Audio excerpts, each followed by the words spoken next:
Thanks everyone for joining us today for call here with Curtis Jacobs. If you could please all mute your microphones. And then if you have a question for Curtis, please use the raise hand feature. I will call on you to unmute and then you can ask Curtis your question.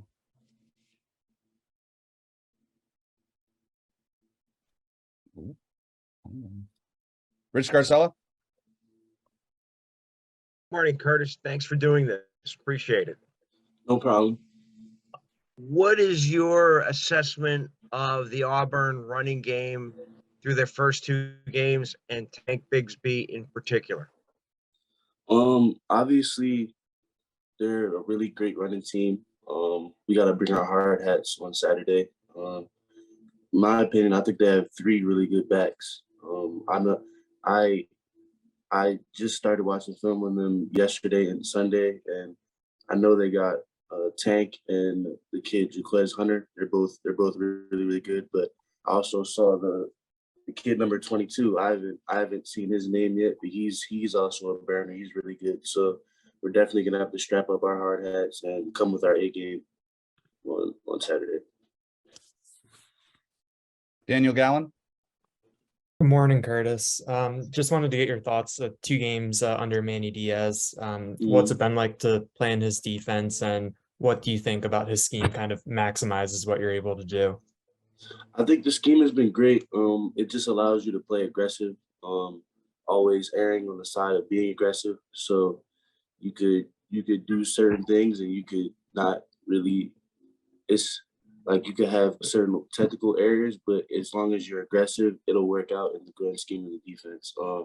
Obviously, we need to create more havoc out there, getting our hands on the ball more, more interceptions, more forced fumbles, just create more havoc and disrupting more offenses. But I feel like we've been good through the first two games.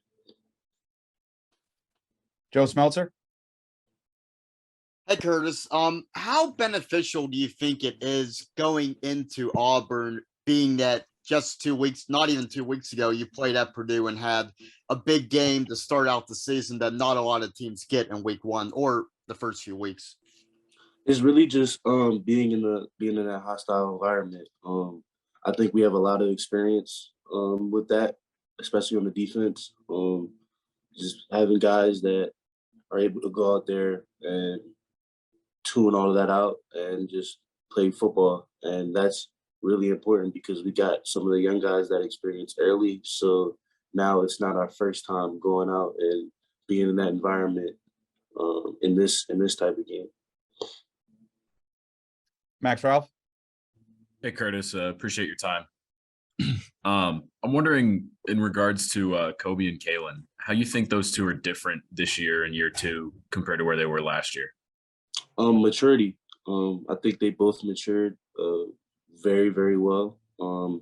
It's just that aspect of growing up playing football. Like you start as a freshman, you're just out there playing for real. You're doing what you did in high school, and sometimes it works, sometimes it doesn't work. But when you get that level of maturity where you're in watching film, you're seeing tendencies, and those tendencies are holding true while you're playing, like that's incredibly important to somebody's game. And I feel like that's been big for their development, both of those guys. Andrew Destin. Curtis, Tyler Elsdon said after the game that Abdul Carter has been asking a lot of questions. Does he come to you with them at all? And if so, what's he been asking? And how would you evaluate his development kind of here in year one? He just I'm not gonna lie, that kid is so impressive, man. He wants to get better every day, and he comes to practice with that attitude every day. And I respect it because I see a lot of myself in him. A lot of the questions he's asking are stuff that I was asking Jesse and Ellis and Brandon when I first got here. So I feel like he's doing really, really good things, and that's gonna be really beneficial for him down the road. Frank Badani. Curtis, this game against Auburn, how do you think it'll be different for you guys as linebackers? What kind of test is this for you? How do you become better difference makers in a game like this? Well, obviously, this is the first test we're going to get with a team that likes to run the ball. I feel like I feel like this is the game you wanna be a part of as a linebacker. Being able to come downhill, strike, get those tackles. Like, I mean, you didn't come to Penn State to be a linebacker to watch somebody play 7-on-7 against you. So it's just it's gonna be a different type of attitude, a different type of energy. And I feel like me and my guys in the front seven, I really the defense as a whole are just ready for that challenge. John McGonigal. Yeah, Curtis, I guess just on that, do you sense there's an excitement in the linebacker room, Leo, when you guys are looking at film of Auburn and saying like, hey, this is a real opportunity for us to show what we have, in this room, within the linebackers? Yeah, obviously there's an excitement every week because we get in the film room every Monday and we break down. We start with what plays can help us. So like game-changing plays, interceptions, PBUs, forced fumbles, stuff like that. Just being able to envision ourselves making those game-changing plays. So it's definitely exciting when you see a team that's gonna try to run it downhill on you, and that just creates more opportunities for you as a linebacker. So of course you would be excited about that. Tobias Wilborn. Hey man, thanks for the time. Hope you're doing well, brother.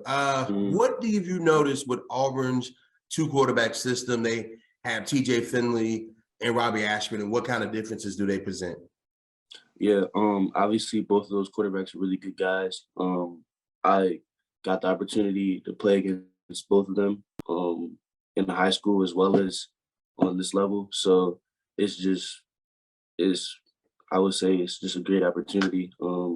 Those guys are gonna come out and do everything they can to win, and we're gonna do the same. So hopefully it'll be a good time reuniting with those guys. Ron Snyder. Hey, Curtis, thanks for the time. Just wanted to ask you, obviously you guys are motivated to win, but with all the talk coming into the season about this game, how much does it mean to you just in terms of bragging rights going against the SEC and hearing all the talk about, how good football is down there? How much do you guys talk about that amongst yourselves? We try not to get into that. Around here, we have like a 1-0 mentality. So it's just about coming in every week, and that opponent is on the clock for real. You got to do everything you can to beat that opponent every week. And after that, we make corrections on what we did wrong, praise the stuff we did well on Sunday, and it's on to the next opponent. So I just feel like just being able to keep that 1-0 mentality in this locker room is going to be very important for us, especially coming down the road. Daniel Gallant. Curtis, you talked a little bit about Abdul off the field, asking questions. What have kind of been your early impressions of him on the field? I mean, to us, he looks the part. What have you kind of seen from him in game action? Oh, he's crazy athletic. Like he's done some stuff, like especially in summer workouts. That's when I was really watching him and analyzing him. He does a lot of stuff that's just like freakish in a sense. So you just see that, and like once that kid like gets to really getting into what he needs to do to like learn tendencies and anticipate things and be able to play faster because of it, I don't think you'll be able to stop him. Frank Badani. Curtis, speaking about Abdul, give me an example or two of something freakish you've seen him do so we can understand what you're talking about. Like there was one time we were doing like, I can't explain the drills, like a agility drill in the summer, and he like comes around the cone, slips, like crawls kind of, gets back on his feet, gets around the cone, and still beats the person he was competing with to like get to the finish. So like just seeing stuff like that and seeing like, obviously this kid's a hard worker, he comes in every day and works, like just seeing stuff like that really gives you hope, kind of, because I feel like he's going to be a really good player in the Big Ten. Joe Smeltzer. So Curtis, what is the impact that John has had in the linebackers room thus far? Because obviously he's been a team captain 4 years, but he spent a lot of time in the safeties room. But now that he's a full-time linebacker and has started 2 games, what impact has he had just on your position group specifically? John has been incredibly important to us. He's just a older voice in the room that just is another resource. You feel me? If I don't know the answer, he's right there, and it's been incredibly important for me because I even go to him and ask questions, and talk to him through things. So it really helps us, especially with us being a young group. So I feel like John has been like really important to our success. Really. Tobias Wilborn. Just as a follow-up from the question I asked earlier, what has your experience been playing against two quarterback systems, and what is just the challenge of when a team switches quarterbacks back and forth with two kind of different guys?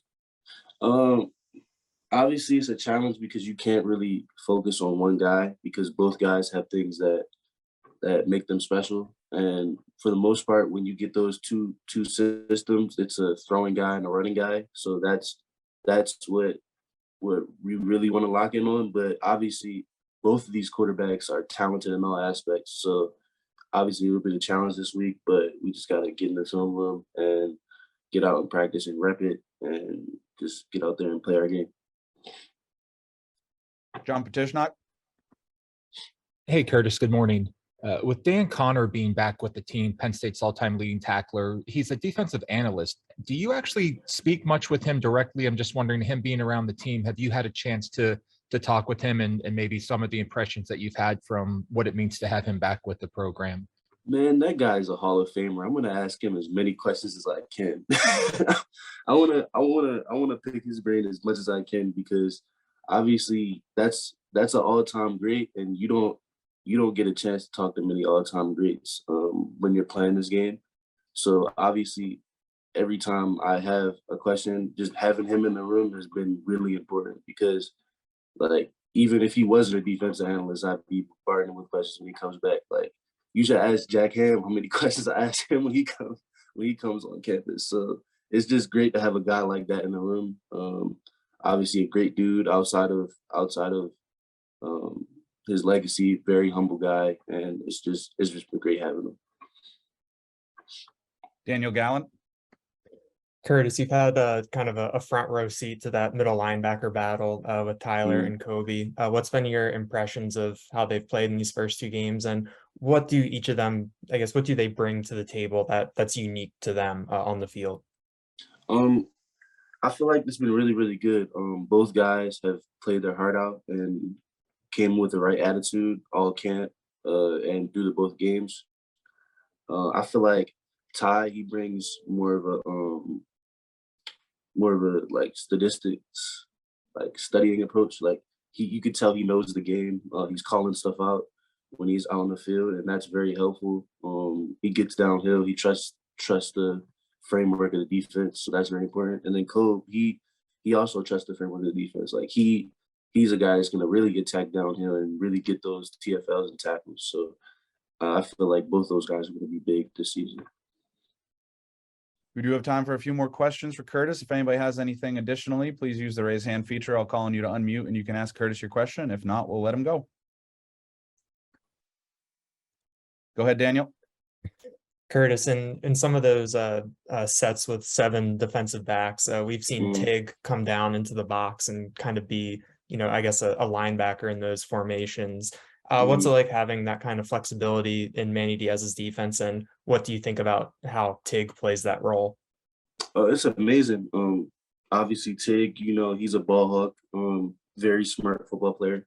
So just being able to talk things through with him as well, that's been great. I feel like that package is going to be deadly, and we really, really work the kinks out of it. So we just got to keep progressing and keep getting better every practice and every day. Ron Snyder. How much can a game like this prepare you guys for a bowl game down the road, playing against a really good non-conference opponent?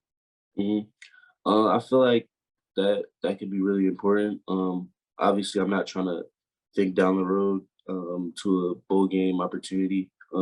It's just we got them this week, so we just gotta come out and attack it as hard as we can. Final question, Frank Badani. Curtis, one last one about Abdul. He seems like he got here in June and he's already seeing the field. He's going pretty quick in his progress, quicker than you even, or I mean, how is he able to get up to speed so fast? And is he going to continue to make a difference more and more right away? Yeah, I compared it. I'm gonna be honest. I compared the kid to myself a lot. Like, I would say my process was a little different because of COVID. We didn't really get those games where you could get the opportunities or like really time to practice because the season was canceled. So it was rough. But just being able to see him, I'm gonna say I see a lot of myself in him. Just a kid that comes in ready to work. He asks so many questions, just wants to get better every day. And just seeing that, like, that's going to be the reason why he's going to be a great player at Penn State. Curtis, really appreciate the time. Good luck this weekend. No problem. Thank you, guys. Thanks, Curtis. Thank you.